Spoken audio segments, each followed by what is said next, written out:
So, hey everyone, good afternoon. It's the Flying Pig here on Flying Pig United with another little video for you with the latest Manchester United goings on, the transfer news, and all the transfer dealings, of which there is actually quite a bit at the moment for Manchester United. Get in there! Finally, we're doing some stuff. How are you all doing today? Thank you for joining us. We've got Super Agent EFL in here. What's going on? Vincent Bullock, Old Dirty Ben Joe, John Adair. How's it going, my son? G Wolf United, Gaben, welcome aboard the stream. Jim Watkins, C Talentless, Dylan, Batman Night Fan, and everybody else as well who's watching or catching up later. Thank you for joining us today. Do us a favour at the start of the show and smash that like button on it. Give it a big thumbs up. Share it around on social media and all that sort of stuff as well. And just get yourself in the chat with the legends. Have your say throughout the show. We will be getting into the live chat as and when we see fit. Shout out Chrissy J, Philip Chapman, David Ampadu, Tyler D, Akil MVP, Farquhar Lion Trousers, Bell 6091, Raja Rama, Ninja Starman, Richard 99, Ashvin Suk EA, Dylan, and everybody else. Cheers for getting in here, guys. Drop a thumbs up. Have your say. Let's be having you. Come on. United are looking like we're going to be doing some business soon. So obviously we left it last night as we're expecting that Manchester United will push through the Malacia deal pretty soon in the next sort of 24, 48 hours. That's still the case, really. Hopefully that is announced soon in some capacity, that there's been an acceptance and agreement there. And it's just medical pending and this sort of stuff. Hopefully something may even come out during this show. You never know. But probably not. But hopefully later on tonight or tomorrow or the next day, we'll be actually signing a player. So get in there. It's looking very positive at the moment for potential signings. Malacia coming in. That seems imminent. We know that obviously their sporting director said as much, and he said that the agreement's there between the clubs, and it's just on Tyro Malacia. So it's, you know, realistic that he'll sign him very soon. And United, of course, still working away in regards to other transfers in the background, which we'll cover shortly. But let's just focus on Malacia for a second, give you the latest on that. Hello, Asdan Ahmed, Dennis Johnson, Collins, all the legends getting in here. Sorry, too many legends to name almost.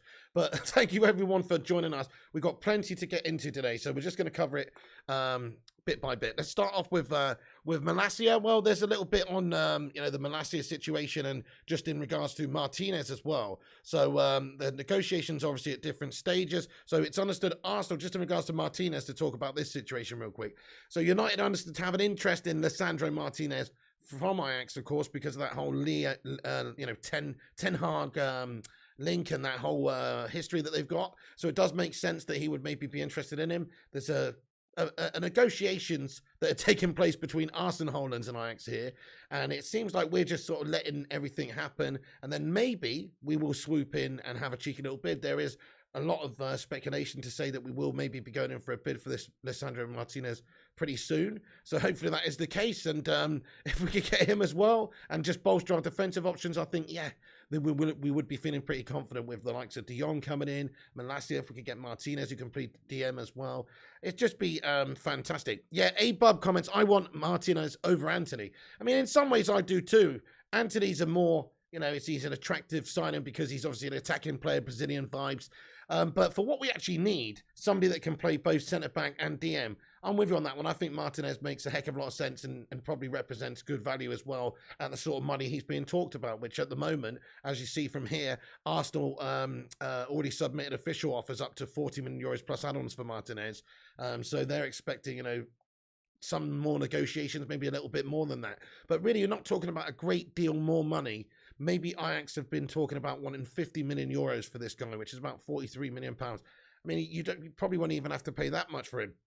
But let's ask the live chat. See what you think. Is there other options? Let me know. Smash a 1 in the live chat if you think Man United should try and swoop in, hijack this guy, and hijack this deal from Arsenal. Smash a 1, or smash a 2 and tell me who else we should sign instead. If you don't think that we should use some of the remaining budget on this guy, let us know what you're feeling. But I think he would add a lot to our side because he's a centre back and a DM, and Ten Hag knows him. Mark Oliver, what's going on? He says yes. John Adair says yes. Chris Barker says yes. Aaron Siri doesn't think so. Neither does Mark Nurse. Who would you sign, guys? Batman Night Fan says yes. Croco, Paul Woolley, United Forever. Jackson Lucas.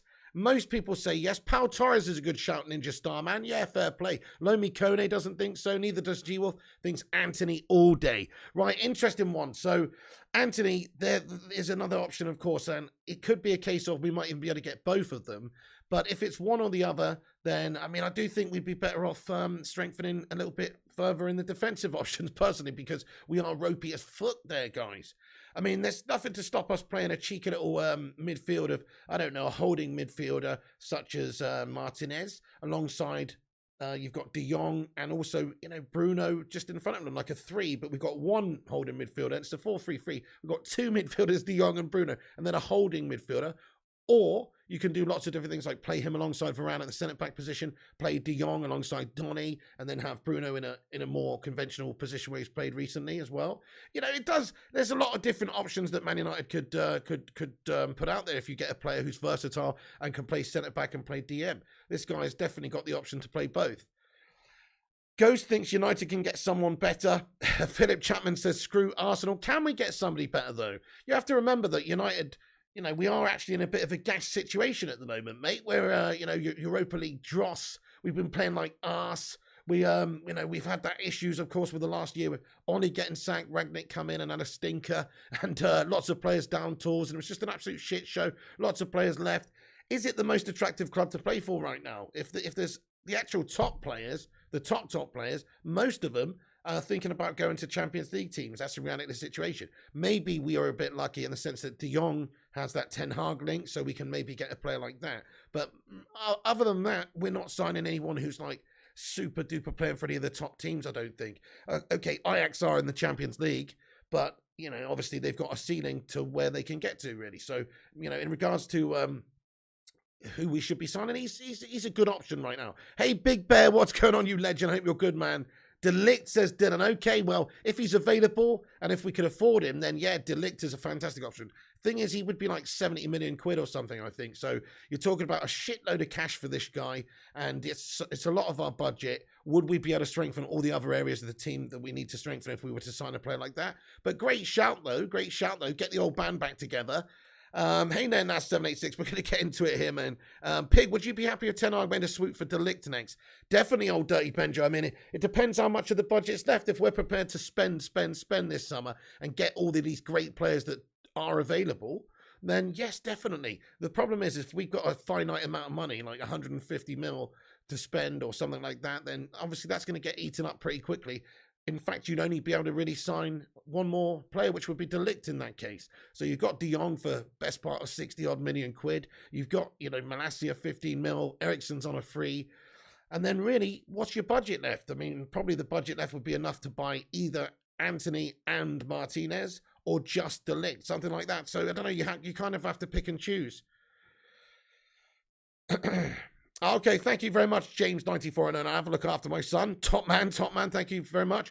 De Ligt will come to City, says JGarth92. Maybe not. I mean, look, there's that nice Dutch contingent now at Man United. Ten Hag's there. We've got Donny van der Beek, De Jong's coming in, Malacia. I mean, it just becomes a more attractive proposition if some of your mates are there, definitely. So, De Ligt, you never know. Look, okay, fair enough. It's unlikely. I think that's a very ambitious signing that's really not that realistic.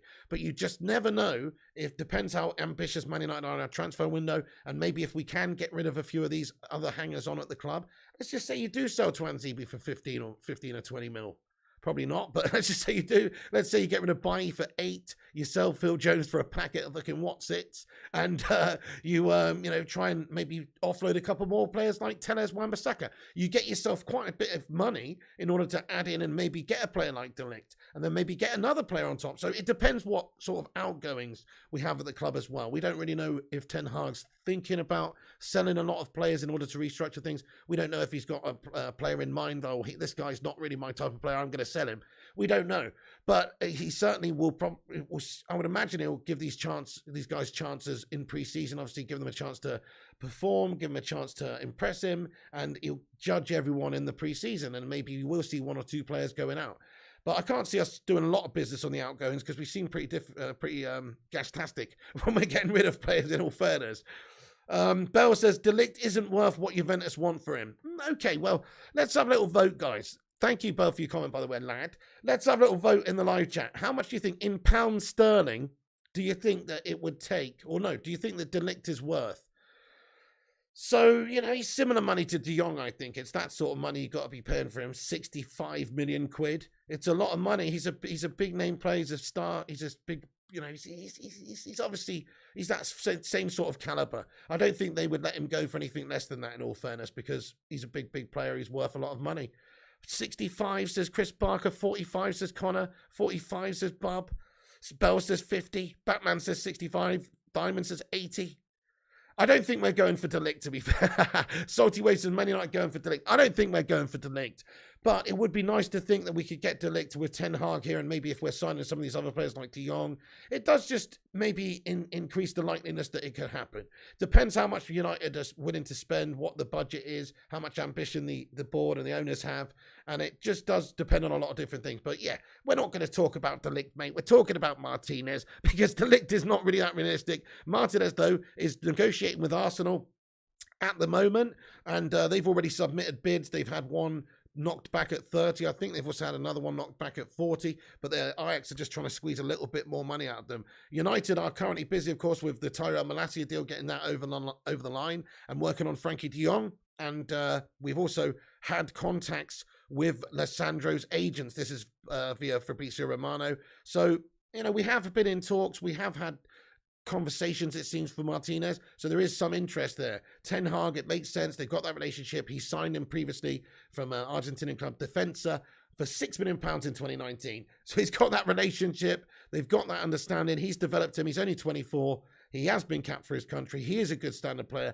He is versatile. He doesn't cost a huge amount of money. I mean, this is a lot of boxes ticked for me for this guy. I mean, let's face it. We don't know if he'll be ready for the rough and tumble of the Premier League, but he does seem a good player. And the Eredivisie is a different kettle of fish altogether. But they've been playing in the Champions League and doing well, so it does bode well for us to get this guy in. And he's versatile too. And can he? Is it possible that anybody could be worse than Slappy Maguire anyway in centre back? Or worse than Scott McTominay if he does play the DM role? I mean, I don't know, guys. I don't know. Let's buy the Dutch national team, says Pearl691. Definitely. It's going good, playlist. It's going good, mate. Get in there. Thank you, Mark Nurse. Thank you, all you legends getting here. By the way, 145 legends in here right now. Thank you, everyone, for being in here. Do us a favor. Smash that like button. Let's get this puppy to 100 likes just like that. Let's have a Bacon Brigade like spike. We've got a super chat here as well. A super sticker from UK Nation PS4 Gamer. What is going on, man? Thank you so much for that super sticker there, you legend. Oh, it's an embarrassed man. Dude, thank you so much for getting in here, UK Nation. Guys, can we get a big time Sue in the chat there for UK Nation? Thank you so much, bro. I really appreciate the super sticker, man. Thank you very much for that. That's very kind. Pig sound, please, pig, says UK Nation. There you go, bro. Okay, back to the serious stuff then. Thank you so much for that, boss. Right, so yeah, listen, our business isn't over yet, guys. We are working on Frankie de Jong. That is looking likely. Time frame of hopefully getting it done in the next week. We're working on Christian Eriksen and the free transfer situation. We know that is decisions incoming. Probably will be with us in the next few days or the next week. Tyrell Malacia is likely to sign, or likely to be announced within the next 24 hours, or 48 hours. Very soon. Could be today that this guy is announced. It just depends on I guess when the club want to announce it and various different things like contract clauses, bonuses, agents' fees. All these things have to be sorted out and finalized, of course. So that just takes a little bit of time, but could well be imminent today. He's imminent anyway, judging by what their sporting director said. He literally said the words, "It's imminent." So depending on if he's going to be choosing Manchester United, which I think he is. And also, we're the only club that's actually, I think, got a legit offer still on the table, because Leon had negotiated a deal with them. Hey, thank you so much, UK Nation PS4 Gamer, for another super sticker, man. Wowzers, another one. It says, knockout. Hey, thank you so much there, UK Nation, man. What an absolute ledge. Dudes, thank you very much. Guys, can we rain down some love hearts in the live chat there for UK Nation? Thank you so much. Just getting those super stickers in there. Raw, lad. Appreciate you, man. I appreciate that a lot. So the situation is we're working on those few players for definite. Christian Eriksen, Frankie de Jong, and Malacia is probably likely to be the first signing at this stage, but the other players will come after. And also, if you look at this, it seems like, and definitely the cases and the vibe seems to be that we're working on multiple transfers this summer. We're not just going to stop, I don't think, at de Jong and Eriksen and Malacia. I think we will be making strides for other other players. MEN reported a few hours ago that United are tipped to sign 5 players after Frankie de Jong and Malacia deals. So that's pretty interesting. And 5 players sounds like a lot, doesn't it? That would take us up to 7 players. That's after Malacia and de Jong. That would take us up to 7 players signed in the window. That sounds like too much for Manchester United, realistically. That's what we need, but I can't see us doing it because usually we've been a bunch of bottle merchants when it comes to getting exactly what we need in the window. So it's unlikely, but at the same time, let's all hope and be optimistic. And when we say 7 signings, like some of them don't have to be major, huge money signings either.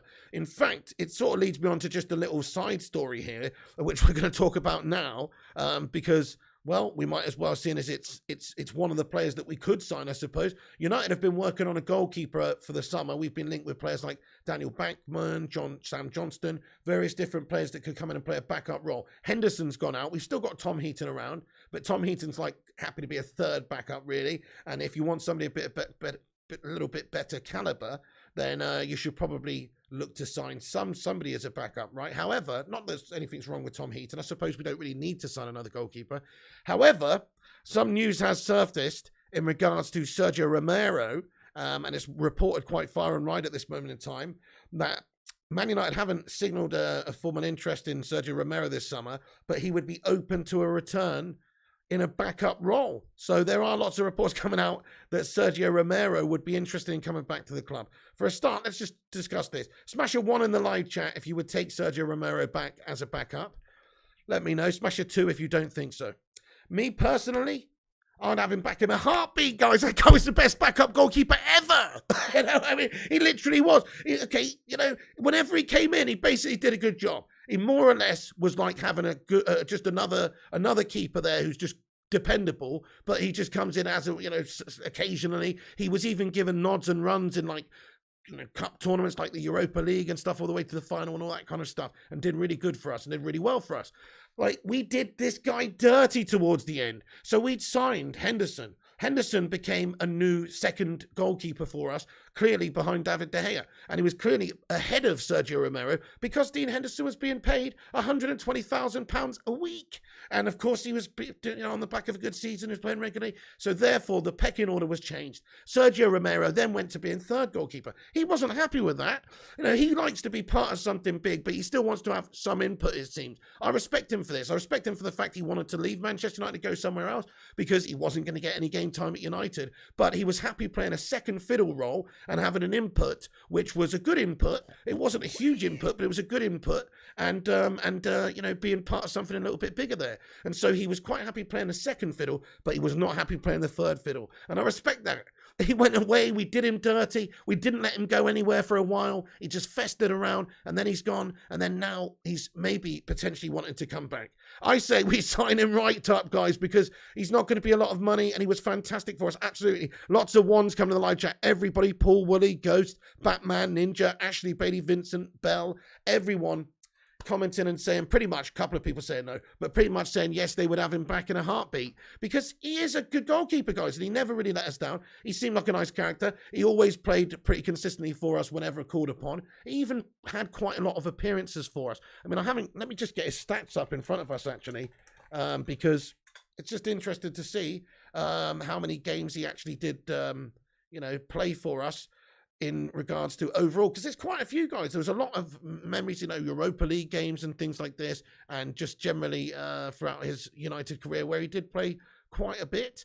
Let's have a look at this, in fact. So overall at Manchester United, he's played 61 games for us. 61 games, and pretty satisfying. Clean sheets in those 61 games. He got 39 clean sheets. I mean, look, it's a pretty good record, and he's just as a backup. That's a backup. I think it's fantastic, really, and that's over the course of from the 15-16 season to the 19-20 season. So you actually think about that, you can dissect that. I mean, that's 20 games over the course of the few seasons there. I mean, that's fantastic for a backup goalkeeper playing well, giving De Gea some competition, also being a reliable, good goalkeeper to call upon if David De Gea does go. So it just makes perfect sense for me to bring him back. Dean Henderson is just too much money for a backup goalkeeper. He's not going to take the role of David De Gea, not at the moment anyway. He is still on the books, but now somebody else is paying, I guess, his wages, the majority of his wages will be. So he's going to be playing for Notts Forest. And then he's getting game time. We've got Sergio Romero in there to be a good backup for us. It's just an absolute good signing. It would be a good, make sense to get him back. If he's happy to come back, I mean, we have reports here that say that he would be happy to come back. MEN and various different places as well saying that he would be interested in a shock return. A source close to the player admitted that Romero still has a lot of love for the club, and he would always come back if an offer was made for him. So he was frozen out, of course, by Ole Gunnar Solskjaer, basically at the football club, and it's a shame, but because of the admiration, because of the affection that the fan base have, I think we would welcome him back with open arms, wouldn't we? It'd be a fantastic addition just as a backup. By the way, I missed a couple of things here, guys. I'm so sorry. So sorry, I missed a couple of things. UK Nation PS4 Gamer. Dude, I don't know if that's the same one or not, but thank you so much, you legend. We got a new member of the channel and I missed it. Westy05. Thank you so much for becoming a member of the channel, you absolute don. Guys, can we please get your favourite emoji of the Bacon Brigade in there for Westy? He's become a member of this channel. Thank you for supporting this quirky little Manchester United fan channel, my son. Westy05, you absolute legend. Appreciate you, my son. Everyone, sue in the chat for this guy. By the way, I want Ericsson Palpad 100%. It'd be a great shrewd signing. By the way, guys, if you're just joining us, there's 295 you legends in here now. Drop that like button. Give it the old Kung Fu Cantona kick like it's a Palace fan. Smash that thumbs up on it. Give it a share around. Boost us up in the old YouTube algorithm. It all helps. And also, if you're new to this channel, we're on here every single day giving you the latest no bullshit news. So make sure you subscribe to the channel. We're almost at 59,000 subscribers. Help us get there. If you're new to the show, drop a cheeky little subscribe. But more importantly, get in the chat and have your say. Thank you very much for subscribing there, Buki. Appreciate that. So just to get back into the news, folks, it looks like although we haven't signaled a formal interest in signing Sergio Romero, he would be open to a return. So I think if there's a deal to be done there, then we should probably try and get him in. It does make sense, I think, for a backup goalkeeper to come in. If we can get him back, he's definitely somebody we can rely on anyway. So just a little piece of news, like these 5 signings that we're talking about that we could get in here, such as Anthony, such as Martinez, Jong, Ericsson, Malacia, and then maybe even other players as well. It doesn't have to be huge name players, of course. We could be signing 5 other players after we sign Jong and Malacia. So this statement is kind of true, really. It's possible that we could sign 7 players this summer. I mean, let's ask the live chat. We like to play this game, don't we? I'm getting more and more optimistic by the day. But how many players do Man United sign this summer? They don't have to be huge name players. Like we said, one of them could be Sergio Romero. But how many players do we sign this summer, guys?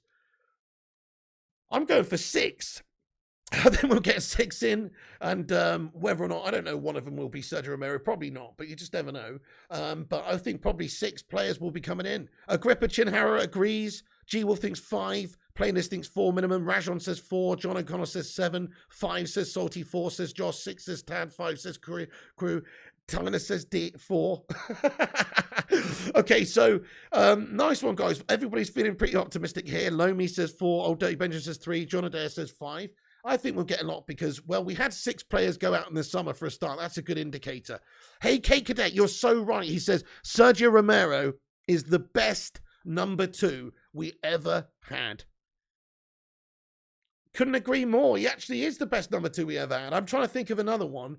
Definitely not Thomas Kuszczak. Definitely not Raymond van der Gaal. I mean, like, who is? He's the best. Who's the best backup goalkeeper we've ever had, guys? I mean, we did have fucking, why's his head gone up? Why's his name gone out my head? Barcelona's goalkeeper mate for a season, Victor Valdez. We did have Victor Valdez, but he did fuck all. What was that all about? Mark Harris, thank you so much for a $2 Aussie dollar super chat from Dan Under. He says, breaking news, Maguire size 45 T-Lady uniform. Dude, that might be tight. Fat Thor's just subscribed to the channel. Cheers, boss. He's the best, no doubt, says Stephen. Jimmy Rimmer says Philip Chapman, Andy Gorham. Okay, but we're going back a little bit now. I'm talking modern era. Mark Posnitz says, haven't a clue. He was too busy in the toilet doing lines, son. Romero's better than United than Valdez. Oh, definitely for United, 100%. Oh, 100% for United. I agree with you. So we're talking about that situation. Oh man, we've got another member of the channel. It's Mancunian bobsleigh team. Get in there, dude. Some people they can't believe Mancunia. We have a bobsleigh team. Thank you so much, Mancunian bobsleigh team. Guys, can we get a hashtag cool run-ins in the live chat for this guy? Thank you so much for supporting the show and becoming a member. Welcome aboard. Hop yourself in the sled, mate. This ain't no 4-man sled, though. At the moment, it's a 325-man sled. Let's start pushing. Cool run-ins. Nice one. Thank you so much for that, boss, becoming a member. That is awesome. Right, so we're working on free agent Eriksen. We're working on Malacia. We're working on Jong. These are all going to be done hopefully soon. But then beyond that, there's still a belief around the place that we could sign a few more players. So it's positive days ahead. Hopefully, we need to have that ambition. 6 players went out, big players as well. You've got to replace Pogba. You've got to replace Cavani. You've got to replace Matic and Mata and Lingard. These all need replacing in some manner. You don't have to replace like for like, same position, but you need to strengthen the areas of the team that are the weakest. And like Eriksen's a good replacement for a couple of those players going out. Of course, Malacia adds good depth and competition. If we could sign Lisandro Martinez, well, he can cover 2 positions at once.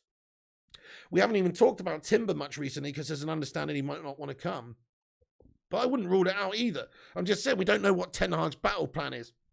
They're doing business for these players from the Eredivisie. They're signing players that have had previous links with Ten Hag as well, or that he knows and has personally essentially scouted week to week to week in the Eredivisie whilst either coaching them or playing against them. So this guy is definitely pretty well versed, I think, on identifying these talents. Of course, he's had a great record of signing players from Ajax and them developing really, really well, and then selling them for huge money for Ajax. That's what they've done. They're just a complete production line. They produce great talents. This is what he does. So I think we've got to trust his instinct if he wants to bring a player like Malacia in, and then elsewhere, like players like Martinez, or even if you look at players like Denzel Dumfries who are still being mentioned. I mean, there's quite a short list of players that we could be talking about, but certainly most of these players we've discussed in this video already would make Manchester United a better team instantly. If we could get a player in to rival the likes of Slappington Maguire at centre-back, great. If we can get somebody to come in and play a good defensive midfield role as well, fantastic.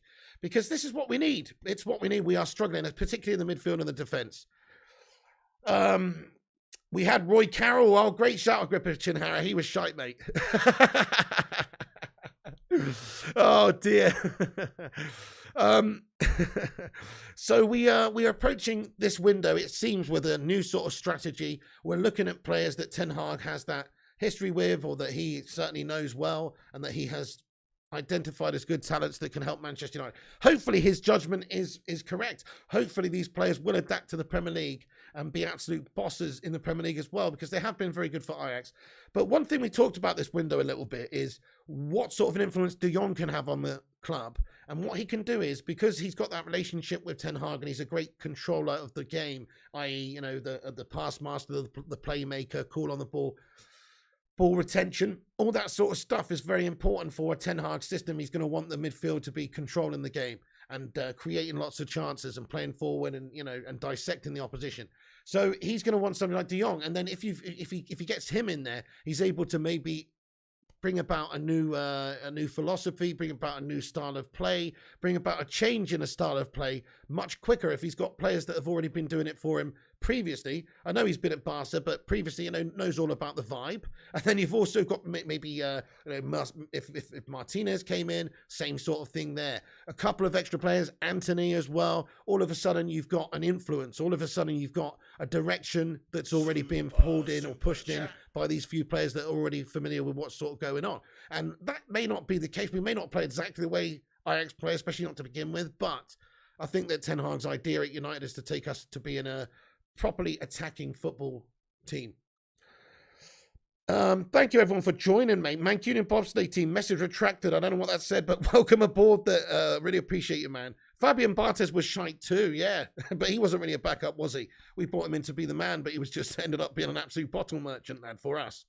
Josh Lee, thank you so much for the super chat, my son. Let's get a big Sue in there. He says, kit gets released tomorrow, maybe Jong in it. Interesting, Josh. I don't know. I think if their marketing campaign starts tomorrow and the kits are released, that I think it's, of course, going to be Cristiano Ronaldo who's going to be the main guy, isn't it? That handsome bastard. He'll be the one that they're pushing the fucking shirts with still. But yeah, you're right. I'm surprised actually that they weren't able to get somebody in, or maybe they will announce De Jong maybe before then, or maybe they will announce it sometime soon. You're right. I mean, let's face it. It doesn't matter if it's a day or two after the kits are released. If these guys are announced, they're still going to sell a shitload of kits, I suppose, which is something they're considering. Super chat. I did, actually. Yes, I did, Palpad. Yeah, Ten Hag seems like a very hands-on coach. Seems like he commands authority. Mikhail Kramer, I hope you're good, bud. How's it going? Super Marky Harris, mate. What a don. Absolutely. Hey, hang on. We got another super chat here. Guys, it's all going off. Cake Cadet has his say. He says, will it be De Jong or Small Dong? Time will tell. Definitely Cake Cadet. We'll see. That's a good point. We don't know 100% this guy's going to be a success at United. We know he's a quality player. We're hoping his heart's in it. We know he doesn't really want to leave Barcelona, but if he does and reunites with Ten Hag, he should be playing to 100% of his abilities, and he's coming to his prime. I think he'll be a great player for us, guys, in all fairness. For what Ten Hag's trying to achieve at the club and what he's trying to instill, I think he will be a good signing for what we're trying to do. Thank you so much, K Cadet, for the super chat. And Stockton Fierro, mate, welcome in, bro. Nice one. Callie in the house. He sent 100 rupee super chat. Thank you, boss. He says, we should move Varane and cash for De Ligt. Oh, interesting. Okay, so you're thinking Varane is expendable. Why? Is that because he's injury prone? I don't like the fact he's injury prone, but you know what? I like your thinking, but can we just swap that around a little bit? And how's about including Slabby Maguire in that deal instead of Varane? Why are you trying to get rid of one of our best centre-backs, bro?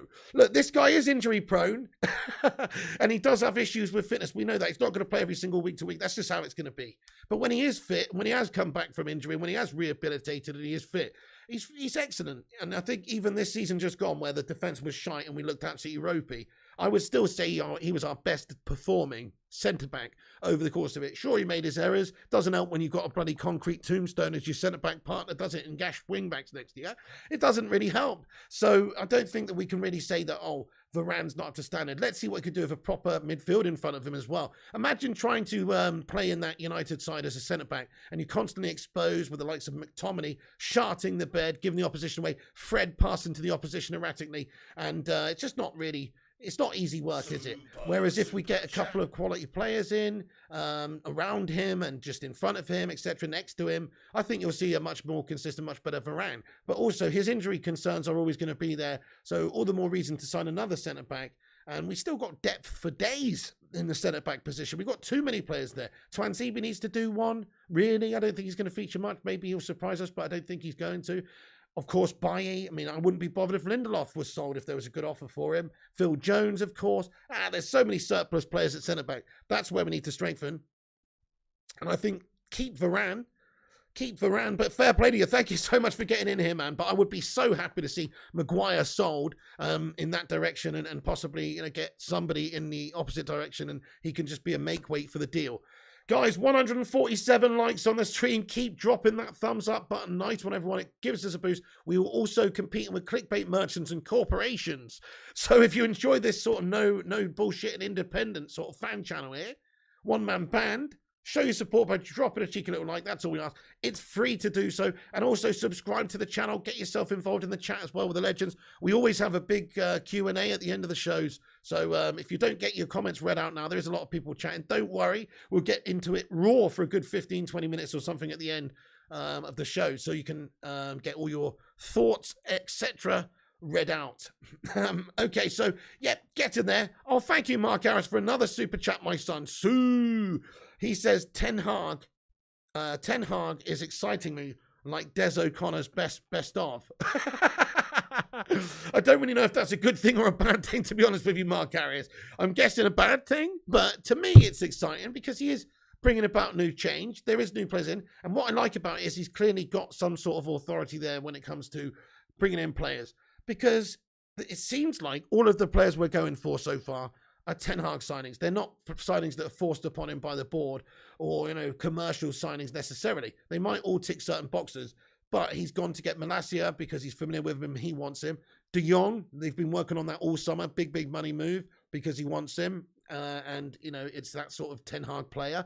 And then it looks like all the other players we're sort of linked with are all players that Ten Hag wants. It's not, and Ten Hag solely wants to bring in because he's got those working relationships with them, etc. So it is quite smart, I think, what we're doing. But also, I think he actually is, he has got the freedom to make the signings he wants, which is at least good because it should bring about a change where we can play his way. That's the idea. We have to trust in his way. We've got to do that. But hey, nice one. Thank you, Marky Harris, you Don. Manchester Bobsleigh team says Varane is injury prone, but Maguire is ability prone. For fuck's sake, gash. Oh, man. Well, yeah, Maguire's definitely ability prone, dude. That's a good way of putting it. Varane's injury prone. I mean, let's just ask the live chat for fun. I think I know what the answer is going to be. But who would you rather sell out of Harry Maguire and Varane? Des O'Connor over Maguire, says Aaron Siri. Hey, Haroli, what's good, my son? And Jim Watkins getting in as well. Jim says, you're right, Pig. Top 3 flops. Must sell. Harry the Idle Fridge, along with Turtle Lindelof and Phil No Good Jones. Get rid of these and then we walk titles, cups, etc. Yeah, if you replace those poor players with actual good players, then we would have a much better chance of winning things, wouldn't we?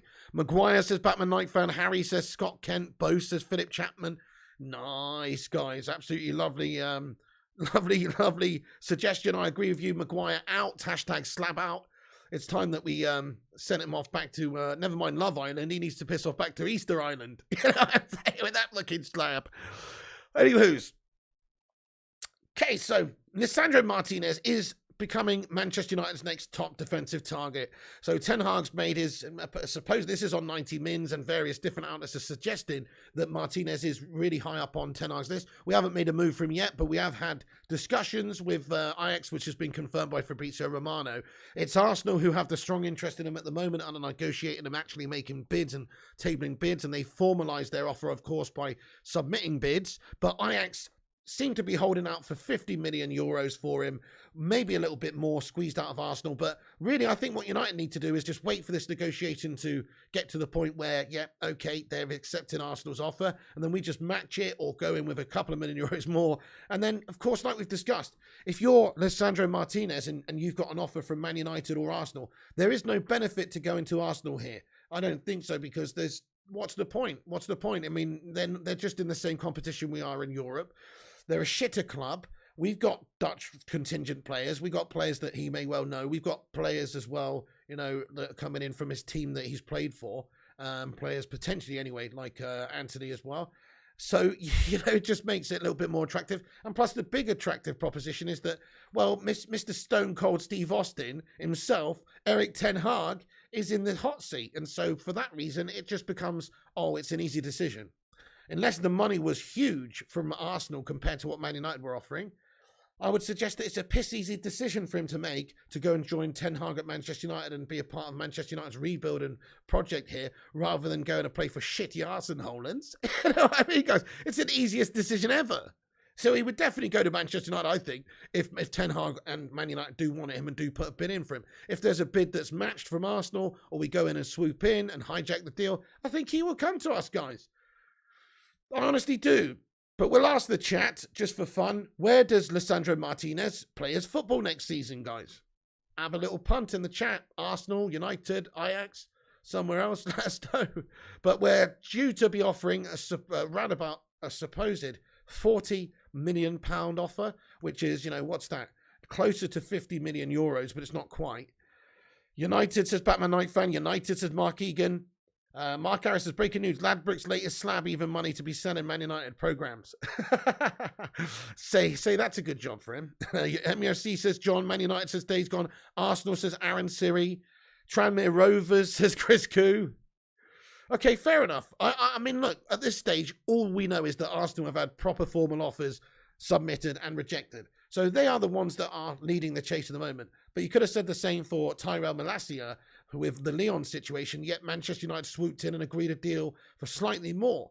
So it's a good piece of recruitment that we're trying to do at the moment, I think. Yeah, we're not getting drawn into having big negotiations with these teams. It just seems that we're going to try and go in and swoop in when it's getting close to these players maybe joining somebody else. Or not joining somebody else, but they're the clubs having offers accepted from these other teams.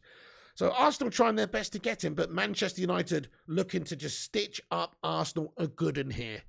And also, like we discussed yesterday a little bit, I mean, I'm not going to talk about this link because I just don't see, I mean, it's the guy we should get to go alongside De Jong, I think it really is. But I'm not going to talk about it too much. But, I mean, Youri Tielemans is being linked to Manchester United at the moment as well because of his length of his contract, the fact that he's already indicated that he would want to leave Leicester at the end of it, Leicester's desire to probably cash in before he becomes a depreciating asset to the point he's not worth anything, or they lose him for free.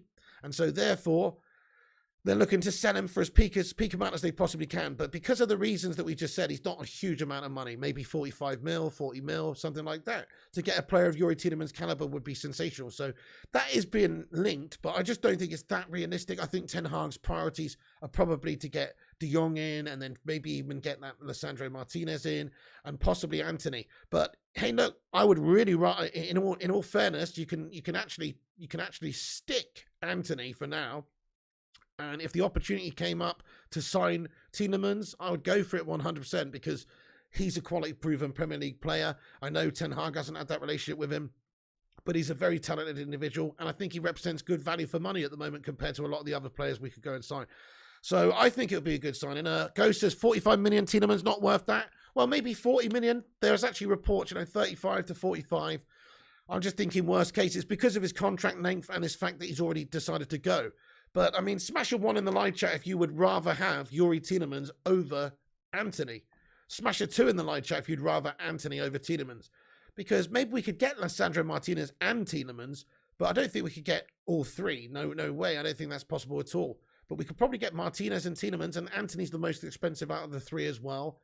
We do have wingers. We do have a lot of young wingers. I don't know. I mean, Batman Knight fan agrees. Jake doesn't think so. Would rather Antony. McKay would rather Antony. You Watt would rather Tielemans and Kevin Brady. Darren would rather Antony. Brian McVicker.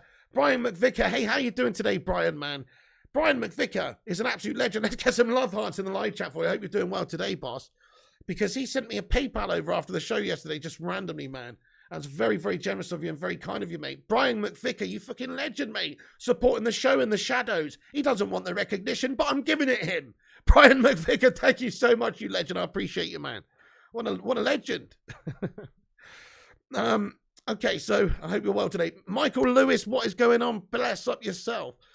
So look, how can we line up next season? It really does depend on who we sign, and what formation Ten Hag's going to be playing. But let's say he does play like a 4-3-3. It's highly possible we got, of course, Ronaldo up top. If we did bring Antony, we could have a wingers looking like Antony on one side, maybe Sancho on the other, or Rashford, of course, if he actually comes back and becomes a decent player. Again, thank you, Ibrahim Hersey, for subscribing, and also Beefy 2015. Legends. If you guys are new to the show, do what those guys have done. Hit the subscribe button. Help us get to 59k. We're not that far away. And drop a thumbs up on this video. Help us get to 200 likes. Nice one. So we could line up with Ronaldo up top, Sancho and Antony as wingers. The midfield could consist of, well, Frankie de Jong and Tielemans. Probably not Tielemans. Probably Frankie de Jong and I don't know, Bruno Fernandes. You could play an attacking 4-3-3 and have sort of essentially a one holding midfielder, which would be either, I guess, Fred or Martinez, I suppose, or you could have a holding, two midfielders and one sort of attacker, which would be Bruno Fernandes, and then you could have De Jong alongside somebody like Fred or somebody like Martinez or, Donny van de Beek. So that's how the midfielder could line up. And then the defense, obviously, Malacia left back, Luke Shaw still here as well, maybe Luke Shaw. But then, of course, you've got Varane. At the moment, it's Maguire, but we don't want Maguire. So hopefully that could be Martinez or Timber or something possible. You never know. Who knows? Ligt. And then over on the right side at the moment, we've got Wan-Bissaka, Dalot. Don't think that's good enough. So we could go and get somebody else there, but it's unlikely we're going to get all those players. But I'm just getting excited now, guys. How can Manchester United line up this season? It's getting exciting. We need to sign players still. We haven't got them in yet. So let's not get too carried away. But things are looking good for at least bringing Malacia, De Jong and Eriksen in soon. And then certainly after that, we'll start working on other positions in the team we need to strengthen. I actually would go for Tielemans in a heartbeat, folks. When I think about what United need, when I think about having strength and depth and quality where we need it, the midfield's where we're lacking. Even when De Jong comes in, it's arguable we still need a little bit there, really. Fred is good, but is he You know, is he really all that? He's a good squad player. McTominay can really be sold to Aberdeen, if you ask me. And then, you know, Donny van der Beek is still a bit of a question mark. Probably will flourish under Ten Hag alongside Jong, probably. But you never know. It wouldn't hurt to have another quality, proven Premier League experienced player who's coming in for good value. So Tielemans, to me, would be an astonishing signing. And then I'd also get a centre-back. That would be my minimum. So, you know, Anthony, for me, is a luxury signing that could be had later on. It could be one that's on the back burner because we're talking about how United could line up. Well, on the wings at the moment, if you do not get Anthony, we've still got a few options there. You've still got Tony Martial. You've still got Rashford. You've still got Elanga. You've still got Sancho. And on that other side, you've got Pellistri, you've got Amad Diallo. So that is 6 wingers at least. I know a couple of them are youngsters, but why did we buy Diallo for 40 million if we're not going to play him then? 40 million, 43 million quid we paid for Amad Diallo. We're not going to play him. We're just going to load him out, are we? Fuck's that all about? We've also got young Garnacho. We've got various players that can do jobs and roles for us. And in a way, I personally don't think that's the most paramount position in the team to strengthen. That's just my opinion because I think the defence and the midfield are the worst areas. If we address those, got a world-class midfield, which you could argue that if we actually had on paper De Jong and Tielemans, both progressing, both at the right age, both getting better, you could argue that could be considered world-class sooner or later. And then also the defence, well, it's not going to be world-class yet, but Varane's a world-class player when he's fit. We could get, hopefully, a really good left-back in the future with Malacia. Luke Shaw's coming to the best years of his career. If we got a quality centre-back to partner Varane, we're not that far away. So, yeah, it's things are shaping up. Things are taking up. I agree there, Mark Egan. It says Tielemans and De Jong is class. Yeah, what a great midfield that would be. That would be a good couple of players to have. We're really shambolic, says Eve the Man. We need to get these signings in before the tour. Yeah, fair enough, but it's all going to take shape in the next week. I think you'll see. I personally am hoping that tonight we announce Malacia. If not, probably be tomorrow. And then I'm hoping within the next week we get Eriksen and De Jong. I mean, basically, with these players who have got these decisions to make, such as Christian Eriksen, they're probably going to want to get going in about a week's time. Because like Manchester United, say, have 15 players still off that will be coming back next week. So probably on Monday on, I think it is. I saw a report earlier. It might not even be Monday. It might be later in the week. But next week sometime, they are coming back in, of course, 15 players such as Cristiano Ronaldo and all the rest of them who are still on holes, still on holiday. They're coming in, of course, to start pre-season and stuff. So these players who are potentially signing, as long as they're in by then, it's all gravy, isn't it? It's like the first day of school, properly. You basically... yeah, that's basically what it would be. So you've got 15 players still yet to come back to pre-season. Eriksen probably make his decision sooner or later so he can come back at a similar sort of time to that if he's coming to United, that is, or wherever he's going and want to begin pre-season then with everyone. So I'd expect that to be done in the next week. And then you think about De Jong, same sort of situation there. Okay, there's still a few things going on with Barca. I mean, it's actually a bit frustrating, isn't it? There's not been another update just yet in regards to a proper official agreement between the two clubs. Because what we know is they're still working on things. It seems like there's an agreement in principle. So hopefully that will be just a matter of time and it's all done and dusted within a week. And Malacia seems like that'll be rushed through very, very quickly. So no dramas there at all. Ellie, how you doing? You absolute legend. I hope you're well today as well. Ket in there. How you been? How you been? What you up to? Aaron Siri as well. It says Son, Kane, Richarlison, do Spurs now have the best front three in the league? No. But with Son and Kane, they already sort of did. But, you know, okay, Richarlison, I think he's good, but I don't think he's great.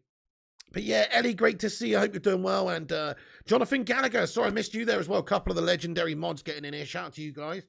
Millicent Jepraku says, Maguire went for the honeymoon today. He posted it. Yeah, I saw a nice picture of him and his missus, to be fair. Looks like he's having a nice time, to be fair.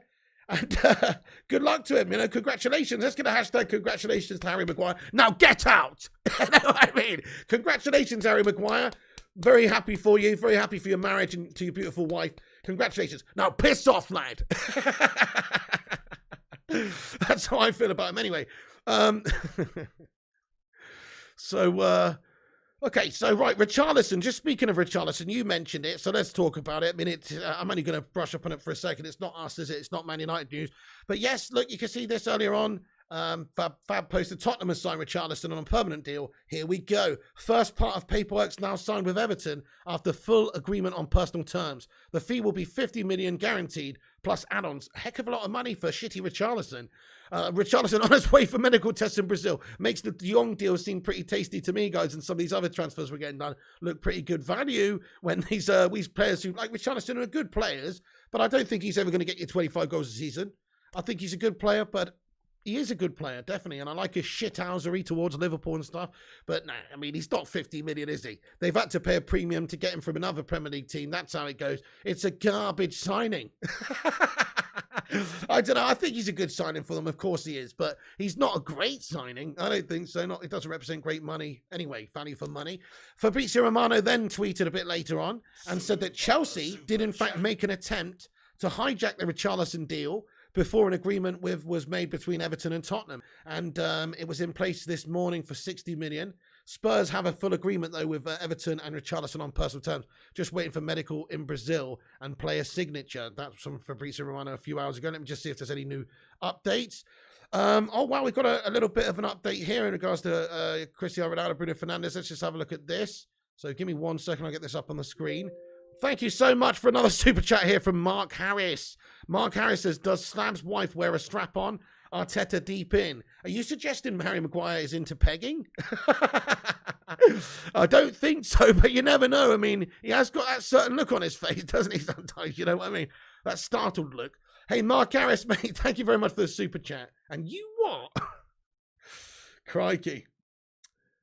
Okay, so this is also just something that's come out really quickly, that just some quotes from Bruno Fernandes. Fabrizio's tweeted it 14 minutes ago, and it just says, quotes from Bruno. Cristiano Ronaldo situation? I spoke to him weeks ago, so I expect to meet Cristiano on day 4 for the preseason trainings, and there's nothing else. Come on, get in there, my son. Sue!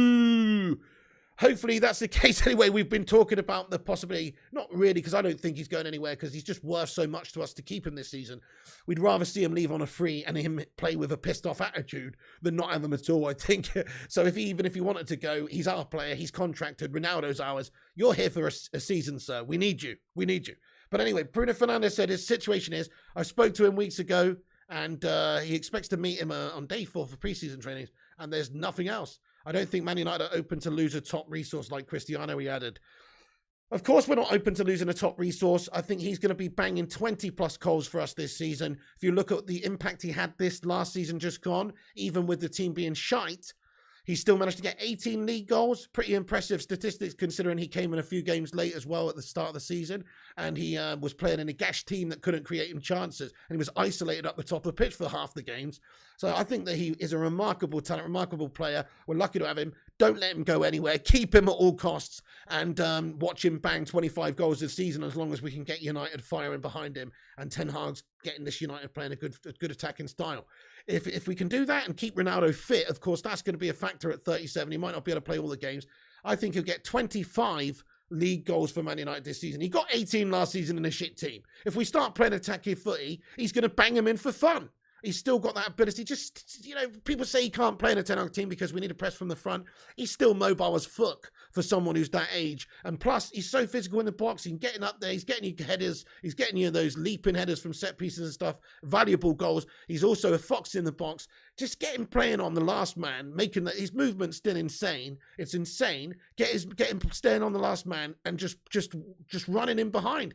And look for those balls in, and also his prowess in the box will just set him in good stead for scoring a shitload of goals. When it falls to Ronaldo and he's in the box, he's got a good chance of scoring. That's the way I look at it. If he's got a shot on, I don't want anybody else taking it. You know, he's the guy that I think has got the ability to score the goals for us. So he's such a clutch player. As long as we can, as long as we can feed him properly, we'll be absolutely fine. Thank you to Arthur and also Dazman for subscribing to the channel. Welcome in, guys. Thank you for getting in. Get your thoughts in the live chat. Big Q&A coming at the end of the show as well. So, do stick around. But yeah, Cristiano Ronaldo looks like it's an indicator that he's staying from Bruno Fernandes anyway. We sort of knew this anyway. I'd love to see an Instagram post from Ronaldo that says raring to go, ready for the new season at United. Come on. Something like that soon. Hopefully that happens. But it does make sense for us to keep him. There were some talks he could go to Bayern Munich. There were some talks that he would have his head turned. And that does kind of make sense because they got Champions League football. He would win another league over there, another German league to add to his insane record. Whereas now, unfortunately for him, and it is unfortunate, he's too good. He's too good for this right now, really. He's going to have to play Europa League guff and also be part of a rebuild rather than be part of a team that's ready to win trophies and league titles. We're not there yet. It's going to take some time. You just never know if we can get firing and if we can make the right signings, but I don't see us getting anywhere near the title this season or any trophies, really. I just think it's a rebuild season. But let's ask the live chat, how many goals do you think Cristiano Ronaldo gets in the league? How many goals do you think Cristiano Ronaldo gets in the league? I say he gets 25 goals. That's right, 25. And I think he'll probably miss about, he can't play all the games. I'm saying he does that in about 30 games. Because he's so damn clinical. He might miss 8 games throughout the season, little hip flexor issue, injury issue, dropping for a game, rotated. But personally think that he will play the majority of the games and he'll score like 25. 25 says Stephen Carr, 546 says Mark Harris. Around 20 says Kingslayer, 50 plus says RJ. Stephen, great minds thinking alike. Dave says 20 plus. Eve the Man thinks 27. 30 goals says Vincent Bullock. Love it. Imagine if he got 30. I mean, that would be ridiculous, wouldn't it? Just imagine if he was able to do that. Irish Pat, 20 plus says Chrissy J. Easily 25 says Robbie. 20 or more says Dizzy. 25 says Tyler. 28 says Jim. 20 says Jonathan. You're just hoping we have a plus goal average. Dude, that was shocking, wasn't it? I can't believe we went over the last season with a goal difference of 0, my friends. It's absolutely fucking gashtastic. There's no other word for it, really. Folks, I forgot to say we've hit 200 likes on the stream. Sue, baby, we did it. Break out the red panties. It's red panty night. The live chat's got us 200 likes, baby. Thank you, everyone who's hit the like button. That really does mean a lot to me. Hit that thumbs up. Let's get this sucker to 250, baby. Cheers, everyone who's done that, and get yourself subscribing. We're almost actually at 59,000 subscribers. It's quite exciting, guys. If you are new to the show, drop a subscribe and help us get there. And in fact, we've already just hit 58.9. Sue! Legends, man. Absolute legends. Okay. Okay. So I'm just going to cover the rest of the news, folks. Then we're going to have a big Q&A and get into the live chat. So please be patient. Hey, Sam C, what's going on, mate? Legends all up in here. So Cristiano Ronaldo, that's come out in the last sort of 20 minutes. And I think that's, very, very nice news from Bruno. He's just said, well, why would Man United look to get rid of one of these great resources, one of these great players, a top resource? And he says he spoke to money a few weeks ago, so I expect to meet Cristiano on day 4. And what that insinuates is, when he's spoken to him a few weeks ago, well, he's asked him, are you staying, lad? And he said, yeah, I'm staying. So he expects to see him. That's good enough for me. He's told Record in Portugal that get in there. Hopefully that means Cristiano Ronaldo comes back. He is expected to come back with 15 other squad players or first team players, I should say, next week to complete the start of pre-season and get the training sessions going, etc. with Ten Hag. So we got 15 players coming back along with Ronaldo, Maguire, all the rest of them that have been off. So the first teamers, most of them, any internationals, etc., they're all coming back next week. Which is also why we're expecting to get the likes of De Jong and Christian Eriksen hopefully in by then also, because they can just start pre-season with everyone else. And it would be fantastic to do that. It would be really good. Okay, so I've got a few other little bits and bobs about some other clubs. So there is still Barcelona news about Barcelona lining up a final bid for Robert Lewandowski.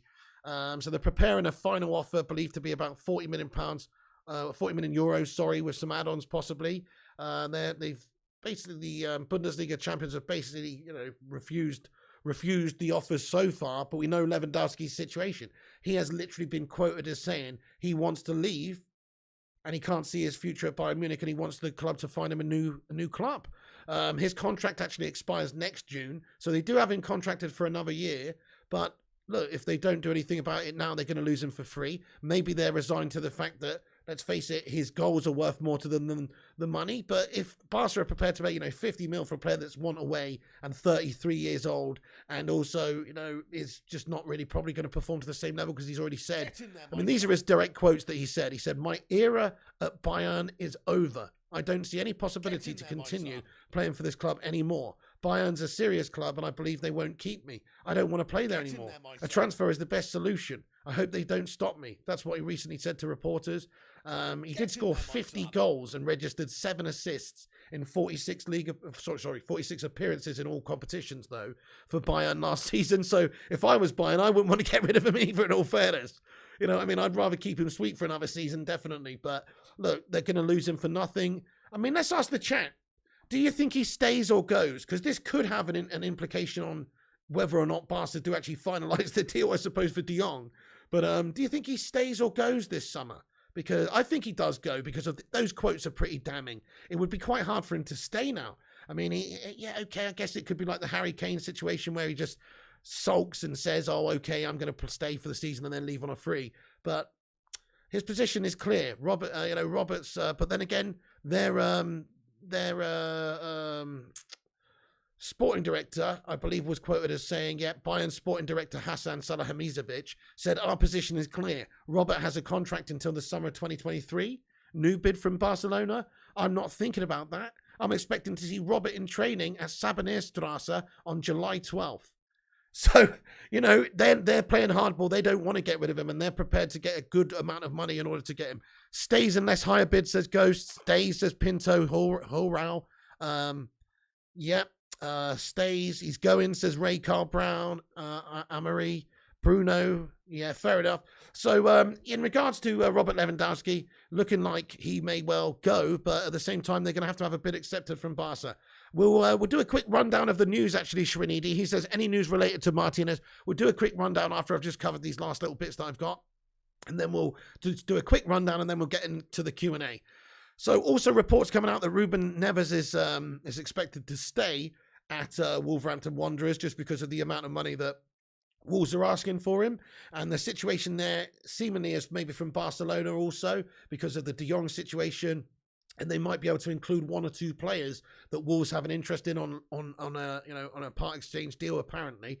But apparently, there's lots of reports coming out that he's more than likely to stay due to the fact that his price tag is almost ruling him out of a move. Really, Wolves are quite content to keep him at the football club.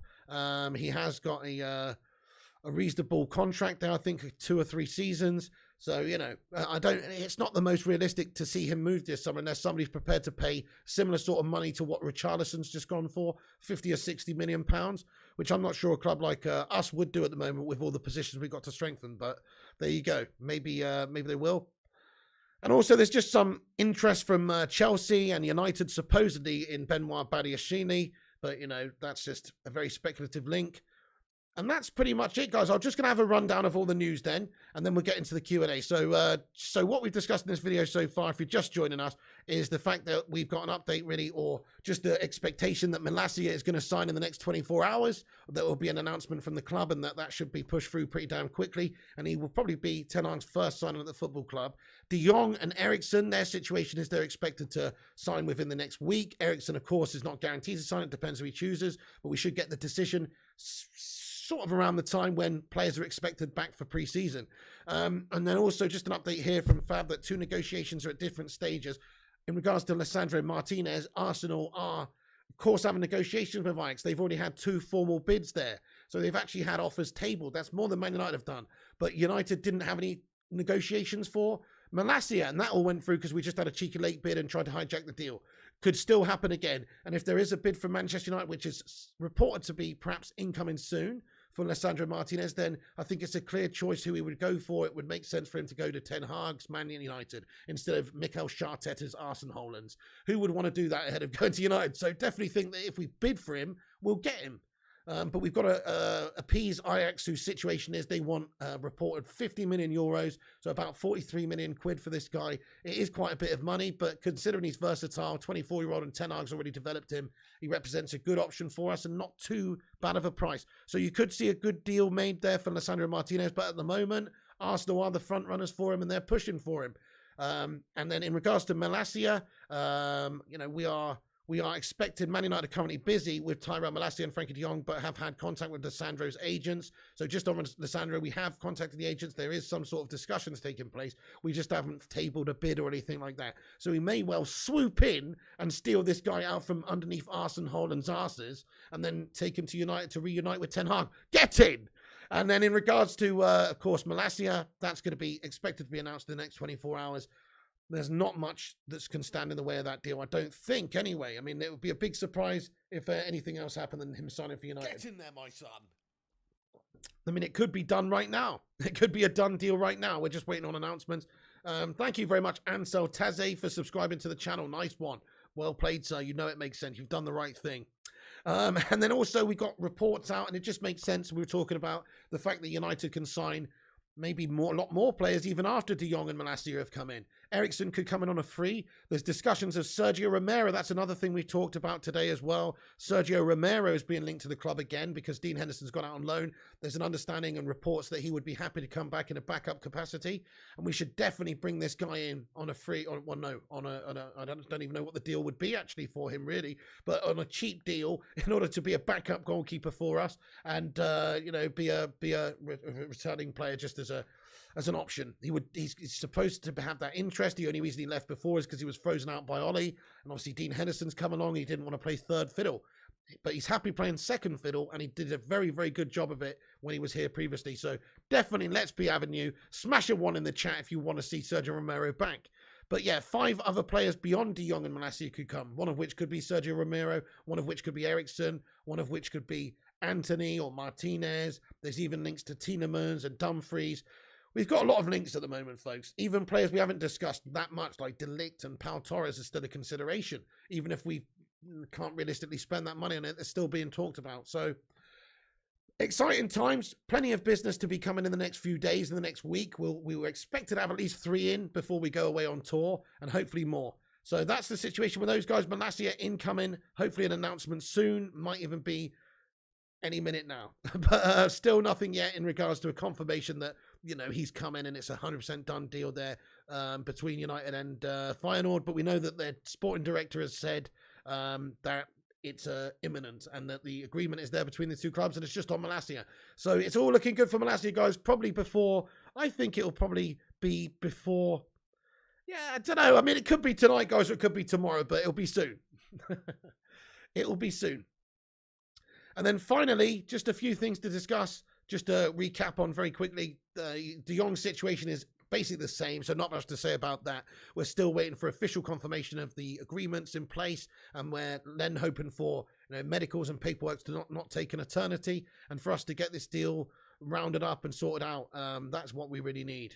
It would be a very good message to send out for the rest of the window as well, just to say to other teams we mean business, but also to say to Ten Hag we back you, but also to say to other players who are thinking about coming to the football club, come here, because we are signing great players, we're doing business, there's a great project here. This time next year we could be challenging for Champions Leagues and stuff. So come in. That's what could be the potential for new players wanting to come in. It just has a knock-on effect. If Eriksen's offered a chance to play and there's an exciting buzz around the place because United are signing big players, it just maybe increases the chances that these sorts of players make a decision and want to come.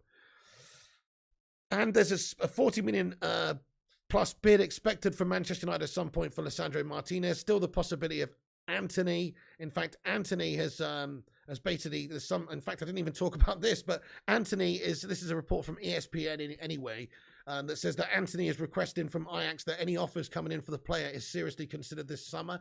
So his representatives are understood to have spoken with Ajax and asked them to, not basically price him out of the market. And if there is any sensible offers that come in, he's interested in going, particularly to the Premier League, particularly in Man United, particularly to reunite with Ten Hag. So it's still possible that Man United could do some business for Anthony. Oh, Lewis, man. Lewis, thank you so much for becoming a member of the channel. We've got a new sponsor of the channel, mate. A new member, a member of the Baker Brigade. Lewis, dude, thank you very, very much for that. I really appreciate it, man. Everyone, welcome Lewis to the Baker Brigade by getting your favourite channel member emoji in there. I think Phil Jones's would be good on this occasion. Thank you, everyone, for being members of this channel. We are growing by the day with the members, man. Thank you so much for supporting this show, believing in this show, and becoming a member, man. That is awesome. But you know what, guys? We don't differentiate around here, just so you know. People don't have to be members to get their comments read out. People don't have to super chat to get their comments read out. People don't have to be moderators or anything like that to interact with us. We read everybody's comments out, nondescript, completely down the line. Obviously, if somebody super chats, we read it. It's rude not to. But, generally, we just read everybody's comments out. And at the end of the stream as well, we'll have a big Q&A. And we're basically there, folks, because is that the end of my rundown? And also, Richarlison is on his way to Spurs for a £50 million deal.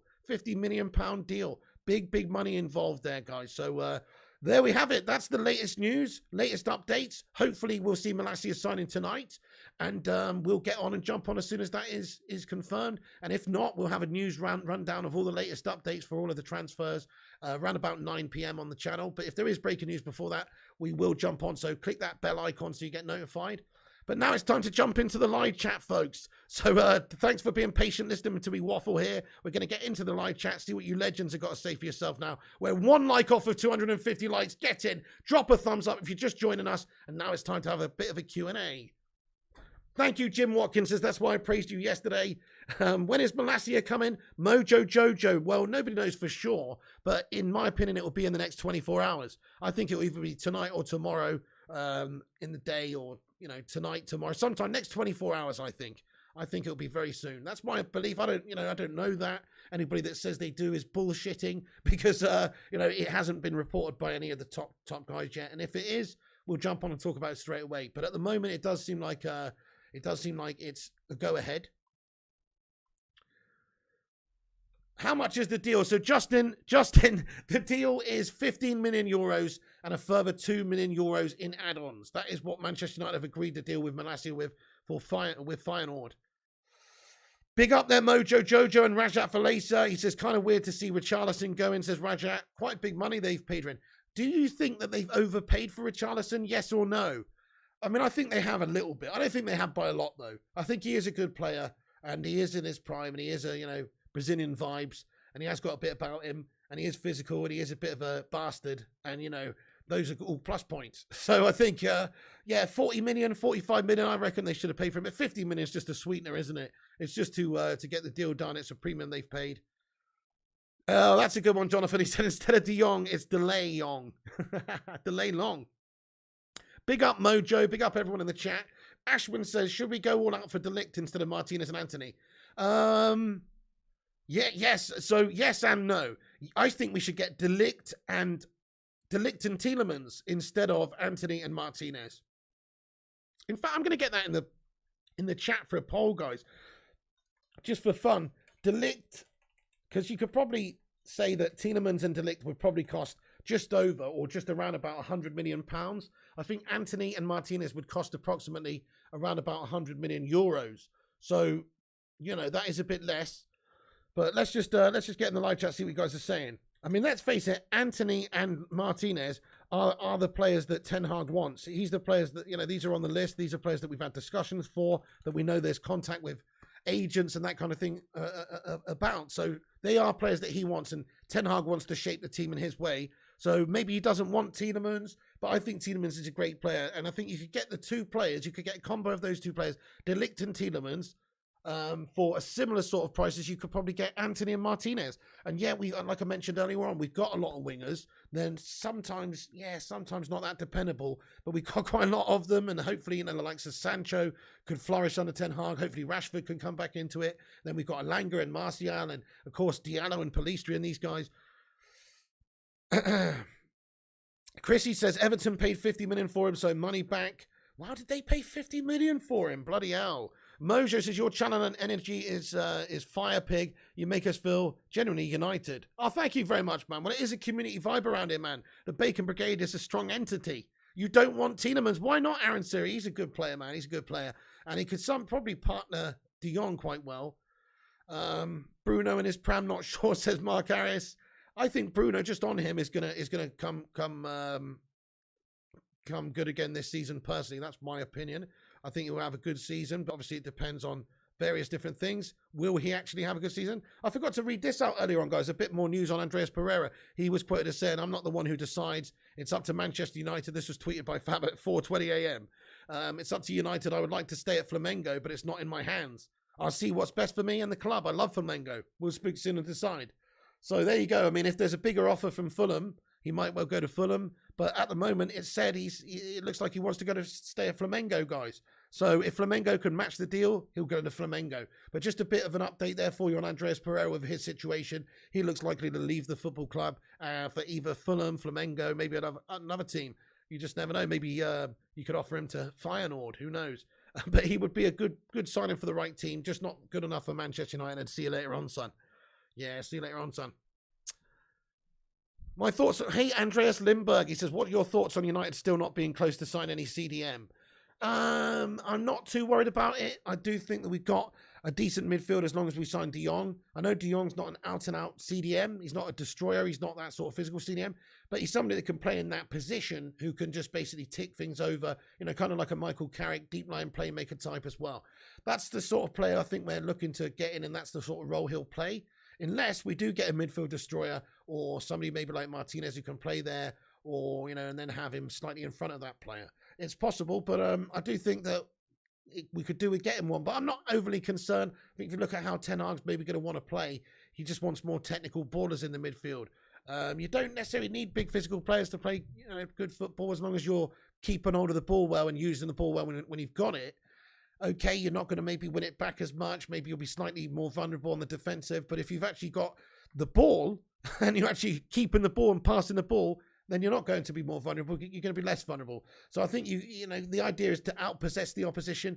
Look at how we're going in against this season against teams like Brighton. Now, Brighton's Graham Potter is a great manager, and I like the way his team plays that sort of possession style football. But should Man United be getting possessed off the park against teams like Brighton? No. We should be more technical. We should have better holders of the ball, better pass of the ball, better creators, but also just people who control the game. And so therefore, if we get a couple of really good pass masters in the midfield, even if we try Donny and De Jong at the moment, I think that's a better look than what we've been playing before, because we're so erratic, giving the ball away all the time. The opposition have a field day on the counter, and we can't be doing that anymore. We've got to use the football well when we've got it. Hopefully we can get Ronaldo on it from some of these passes from deep. Hopefully we can get the wingers on it a lot more often than we previously have done. Jonathan says, slowest window ever from us. I mean, it's not actually, Jonathan. Do you not remember the David Moyes window where we only signed Fellaini right at the end?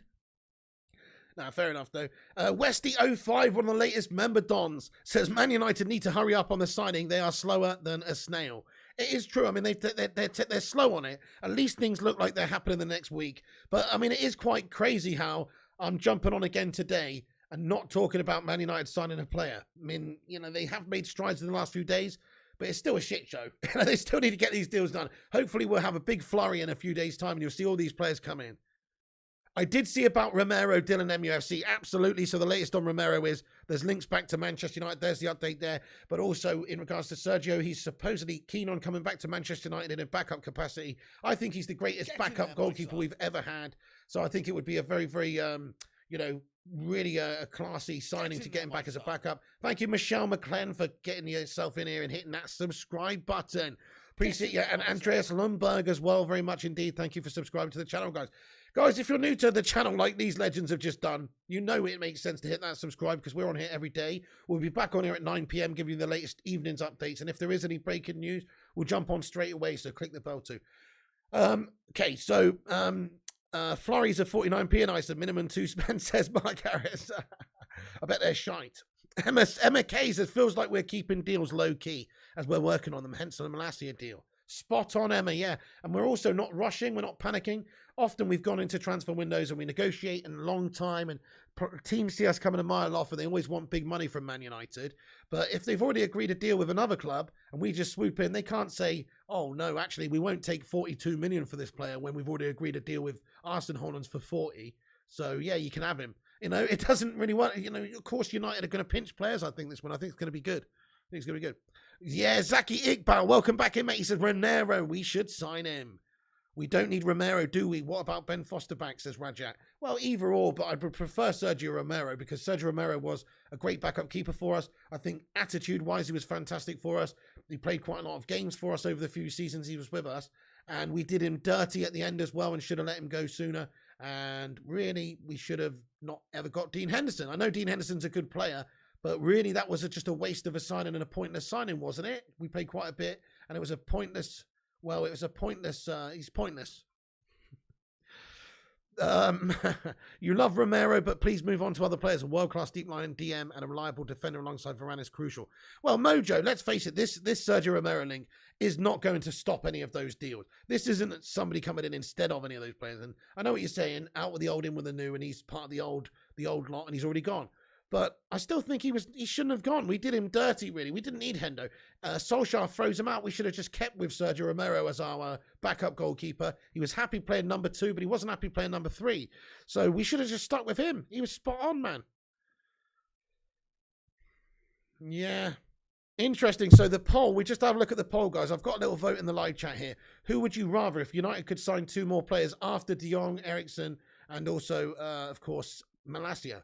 Who would you rather have, De Ligt and Tielemans or Antony and Martinez? And at the moment, it's quite close, but it's Antony and Martinez. I guess that's the Ten Hag vibe. People thinking that, well, let Ten Hag have the players that he actually wants and the Ten Hag style players to help us play this new style of football. So I do get that. But me personally, it would be De Ligt and Tielemans because I think we need those players more than the other positions. We need a CM more, and we also need a centre back more. We just need players who are just not the current players we've got. Nice one. I'm going to end that poll there then. So Antony and Martinez clearly winning with 63% of the vote. Nice one, guys, for voting. Thank you, sub to Flying Pig. He says, you're the GOAT, man. Right back at you, bud. Thank you so much. Zaki Iqbal says, Piggy, your ideal first 11 if we sign De Jong, Eriksen, and Malacia only. Okay, so if we only signed those 3 players, that's interesting. Well, my ideal starting 11 would probably be, if we only signed those 3, it would be, well, Luke Shaw or, Luke Shaw, I guess, at the moment. Let's see how Malacia does, but obviously Ten Hag signed him for a reason. But Luke Shaw at the moment, I suppose. And then if we only sign those 3, I guess it's got to be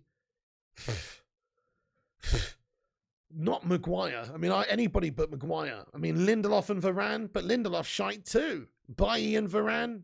I don't know. It's shite options at centre-back, guys. I'm going to go Lindelof and Varane because I have to. Right back. It's shite. We need another right back, guys. I'll go with for an attacking style. Maybe I'll go with Dallo. But really, I'm not happy with that. And then the other position, De Jong in the midfield alongside Donny, with Bruno sat in front. Eriksen's a bench player for me, only because Bruno's there, and if he actually gets back to being the Bruno he can be, he's the guy for me. I think he's a class act. But then again, he still has to do that because he wasn't consistent or good enough this last season just gone. Eriksen's a contender. Eriksen's competition. It's either or, really. Eriksen's a classy player. Either or for me, but just about Bruno. And then on the left-hand side, based on what you've just said, if we can only sign those 3 players, I mean, it's got to be, I guess, Rashford if we can get him back to being at his best, and also Sancho on the other side, and then Ronaldo up top. That's the starting 11 if we only sign 3 players. But I think we are going to sign a lot more players. Yeah, I think Dallo's shite as well, to be honest, John Adair. I'm just thinking for a Ten Hag team, if you want a fullback who's bombing forward and creating chances, maybe Dallo. But really, he's just not good enough defensively. And he's probably not going to be the guy for me. In an ideal world, this is what we would do. In my opinion, we would sell both of them. Wan-Bissaka's been a good player for us over the last few years, good defender. We signed him for 50 million, though, and he's not really lived up to that. He's a good defender. Solskjaer did well with him in that sort of style team. And he always did quite well for us, so I can't really fault him too much. But for Ten Hag and the system going forward, for a modern fullback, he's not got the guts going forward, unfortunately. So we should sell him, I think, for 30 million, 35 million to Palace or whoever, see who would take him, get that money, and then sell Dallo as well. I honestly would sell Dallo as well.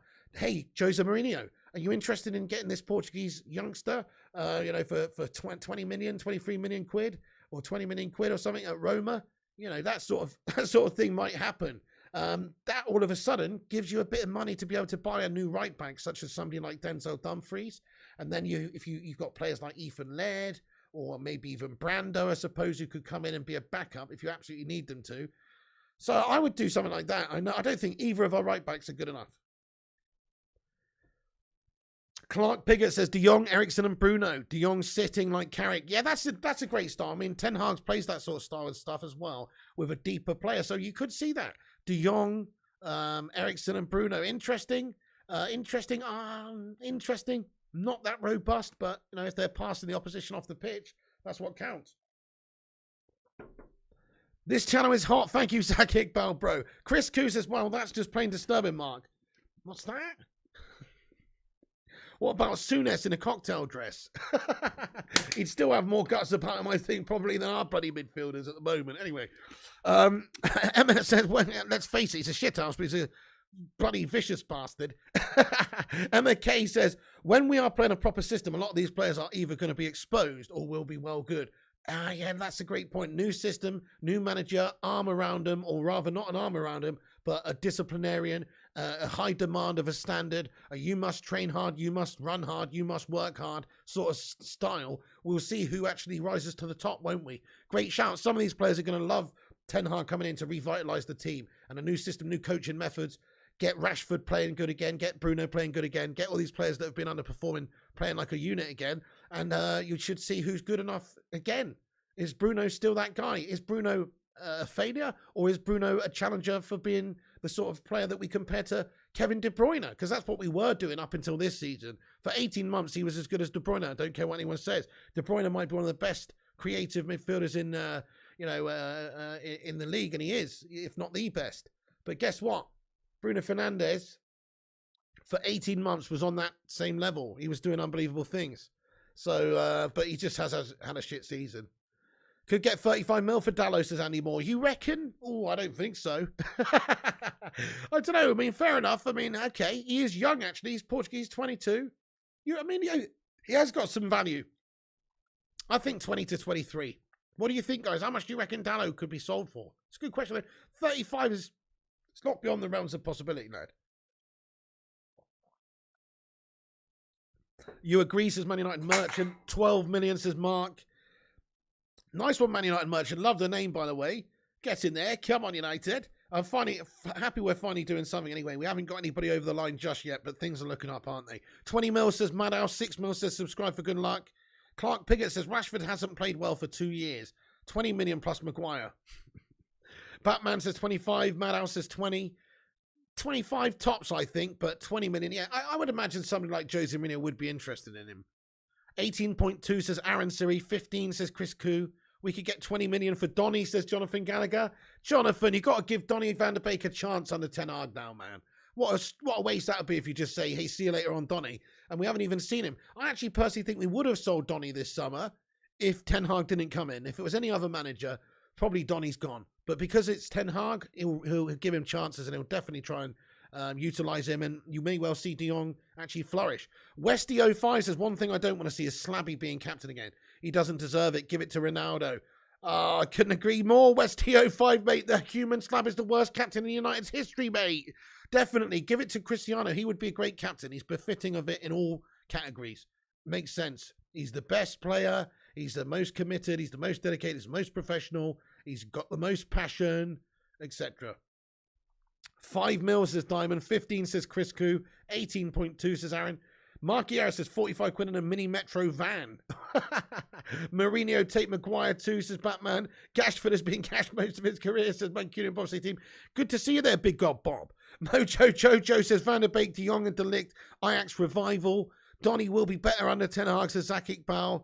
Emma says Donny would have pushed for a move. Yeah, that's what I think as well. If Ten Hag wasn't here, Donny van der Beek would be currently pushing for that move. But as it is, he's here and he's very much happy, I think, about the new situation. In fact, if you look at who was in here, he was, I think, one of the only proper senior players who turned up for training on the first day, and it just goes to show you, obviously he's coming in, he's excited, he's happy to see Ten Hag in there, and it just makes perfect sense. I was trying to find a picture. We've got a Donny van der Beek pictured at arriving at the football club for the first day back, because he looks super happy in it anyway, but I don't have it to hand.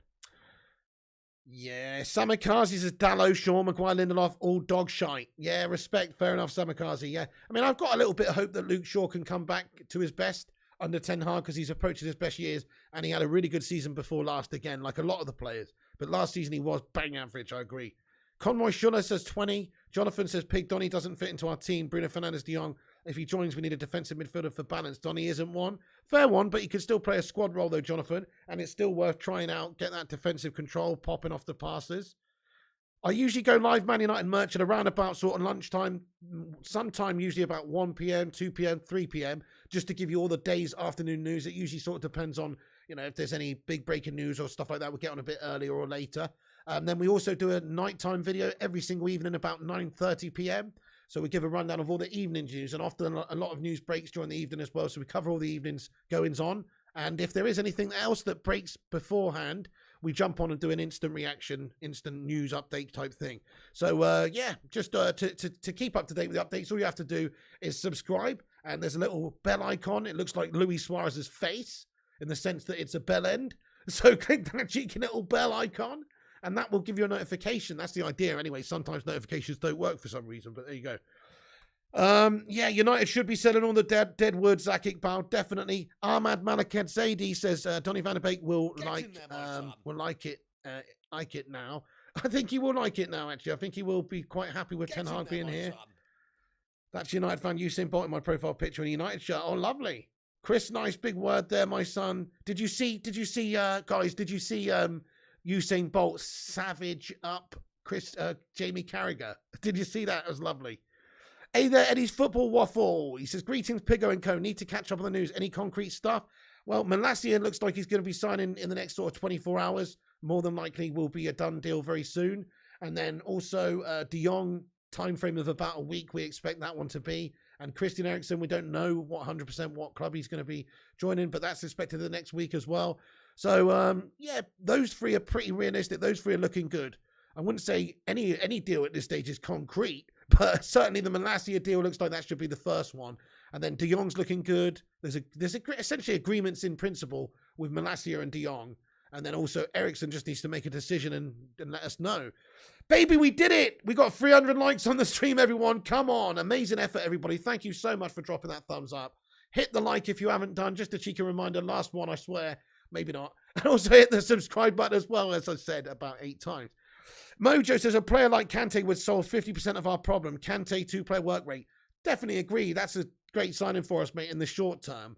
Because it is, if you want a defensive midfielder, just go and get the best one, and he's one of the best ones around. So I agree, but at the same time, it's not that realistic. Why would Chelsea sell him to us and strengthen us? Okay, I guess if they're going to get the most cash than they could get from any other team, and they want to cash in because he's maybe a bit injury prone, and he's getting on a bit, and they want to cash in. But he's still only 31.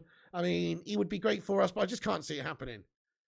Yeah, we do need to move to new players now. Proper rebuild, Eddie. Yeah, get some players out as well. Hopefully we do see some discarded over the next 2 weeks as well, such as Bailly, Jones, maybe one of the wing backs.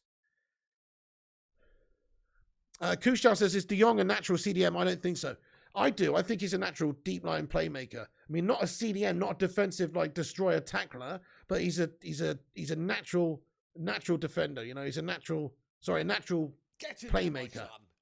So somebody like Pirlo, Carrick, Scholes, you know, those sorts of players, I don't think anybody would consider them to be beasts defensively, but they were players that played out from the back. They played that quarterback type role, passing it out from the back, distributing that ball, spraying those passes. That's what the sort of player he is. Kushal Pockrell, thank you so much for subscribing, boss. Nice one, mate. Kante's untouchable at Chelsea, says Zach Iqbal. If they were going to sell him, they'd probably sell him elsewhere. Pyramid Scheme says F Kante respectfully. Get Cooper Miners, CDM who can play centre-back, CM and CM. Absolute myth. A fair play, Pyramid. Interesting shout. The Vutilator, I hope you're doing good today, boss. One of the moderating heroes. Mancunian Bobsleigh team says Malacia was one of the best creative left-backs in their division. He was, yeah, if you look at his stats last season. Dribbles completed past opposition. Goals created, goals scored. Shots on goal. These things all very high in the league ratings for defenders. Well, that is part of it, Marky Harris, lad. Pyramid Scheme says no, Piggy. De Jong is an 8, box-to-box ball progressor. Well, I mean, he can, you know, the thing is he can do both of them, mate. I mean, if you look at how he played for Barcelona as well, he can control that midfield. I mean, okay, they got the Busquets, but really he can, he's got all the attributes to play a deep line playmaker, my friend.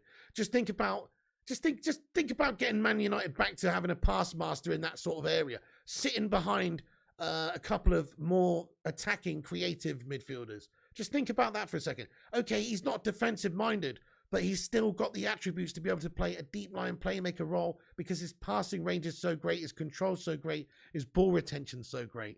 So, of course, he can play a deep line playmaker, my friend. He's got that tied up for us. I think that's where he'll play for us. I mean, I could be wrong. Maybe he'll play slightly more advanced, and there'll be a destroyer behind him.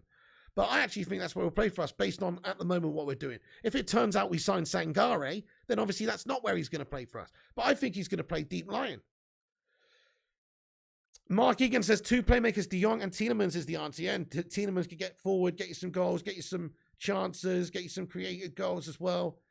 Did you see Ole Gunnar Elanga's nearly world jumping record and he's only 19? I did see that, mate. What the fuck's that all about, mate? He's jumping the size of literal humans off the floor, man, and landing on... Was that serious? I saw that and was like, hang on, is that true? That's mad shit. Jonathan says he's not mobile enough, says Jonathan Gallagher. The same would be said for a lot of the players we just mentioned there previously. People would have said that about, you know, Carrick, Scholes, maybe. I mean, maybe not Carrick, actually. He was pretty all over the place. But, you know, people can say it about a lot of those players. But it depends. This depends how Ten Hag wants to play. Does he want to play with defensive midfielder? Or does he want to play with a deep line playmaker? That's what we'll find out soon. There's 2 ways to do it. There's more ways to do it than that also. You know, we could have a different combo. You could have, like we've said, you could actually have a midfield destroyer behind De Jong and Bruno. You could have a midfield destroyer alongside De Jong and then have Bruno in the CAM. You could have De Jong playing deep like playmaker and then have something crazy like Donny and Bruno in front. You know, it doesn't sound defensively robust, but if you've got the ball and you're creating chances, then you're going to be better off, aren't you? Could Van der Beek start over Bruno due to his relationship with Ten Hag? Yeah, definitely, I think Clark Piggott's a new fresh slate for him. He's like a new signing of the football club. Pyramid says, as long as De Jong isn't our most defensive midfielder who do well, I don't want him to get the Pogba treatment, says Pyramid Scheme. Fair enough, fair enough. I see what you're saying. I mean, it does make sense to have a proper defensive player next to him because it frees him up then to do more creative stuff. You don't want him to be the ball winner. I mean, I've seen some team selections where people are saying based on our current squad, he could go in there alongside Bruno and then you could have Fred in behind. Fred, think about the mobility of Fred and the ball-winning nature of Fred. He is a good ball winner and he does cover that ground really well. So if you just had Fred behind De Jong and behind, you know, Bruno, maybe that would be enough. I don't think Fred's all that good passing, though. But can he get the ball? Can he win it? And can he give it to De Jong? That's the question. I do like milk in my tea, yes. You take Kante over Tielemans, says Azarul. Fair play. Fair play. I can understand why. I mean, I probably would too for the short term because he'd probably help us out more in the short term. But Tielemans is a young player. Actually, no, I wouldn't. I'd take Tielemans because of the age and everything as well. Okay. Against the better teams, you would get exposed, Pig, when we lose the ball, says Jonathan Gallagher. Why doesn't somebody tell Fergie in this championship winning sides that, mate? You know what I mean? About Scholesy and Carrick playing in that position for us a lot. Why don't somebody tell Sir Alex and his championship winning sides that, mate? Why don't somebody tell, you know, you don't have to play that way, mate. Anyway, okay, so I'm going to wrap this one up, folks. We've been on here a long time. I agree, Arkings. I agree, actually, Arkings. He loses the ball too much. He played better as box-to-box midfielder getting forward like when he was at Shakhtar. I do agree with that as well. Yeah, bench player, I agree. We need to get a proper player in there. We got 316 likes, guys. That's a Steve Austin amount of likes. Hell yeah, give me a hell yeah. And that's the bottom line, because Stone Cold Piggy said so. What? Please do smash that thumbs up on it. That's going to be the end of the show, guys. We're going to have to wrap it up there. If I've not read any of your comments out, apologies, but I've got to go and get on with some stuff. There isn't actually going to be FIFA this afternoon, I'm afraid, folks, because I've got to get on and help me man with some stuff around the house because my brother's imminently arriving from the USA with his fam. So I'm going to have to get on with some stuff, but I will be on later. And if there's any breaking news in regards to United, then we'll jump straight on. And if there's any, we'll definitely be on about 9:30 p.m. as well for an evening show. So thank you all. Thank you, Kingslayer. It's a great show. Thank you so much, bro. Thank you, John Adair, Mark Harris, Philip Chapman, Zaki Iqbal, Heath Edwards, Mancunan Bobsleigh Team, Chris Koo, Rory, Jim Watkins, Chris Barker, Zaki Iqbal, Anor, CZ Bam, Clark Pigott, Madhouse, Batman Night Fan, Mikhail Kramer, Ahmad Malikazadi, Stephen Carr, Chris Barker, The Vootinator, Emma K, Enor, Jen Watkins, CZ Bam, Dizzy Red Devil, and everybody else as well. Thank you so much for watching this show. Do smash that like before you go. Do hit the subscribe before you go. Click the bell icon for notifications. Follow us on social media at Flying Pig United on Instagram, Facebook, Twitter, TikTok, and Twitch. Check out the website as well, guys, which is unitedflyinghigh.com for your latest news. Yeah, keep a lookout for upcoming video later on, guys. If there's any done deal news, any breaking news, any updates, we'll jump straight on. If not, we'll see you for 9:30 for the evening news show, where we'll cover all the rundown of the day's goings on and hopefully have some breaking news throughout the evening. Cheers, Zaki. Cheers, Aaron. Sleeping Dragon Pyramid Scheme as well. Makeu, Jonathan, Westy, all the moderators, all the members, and everybody for chatting in the live chat and watching. Thank you all for watching, guys. That's the end of the show. See you later. Have a good one, and we'll be back at it later on tonight, 9:30, or if there's breaking news, keep a lookout, folks. See you later.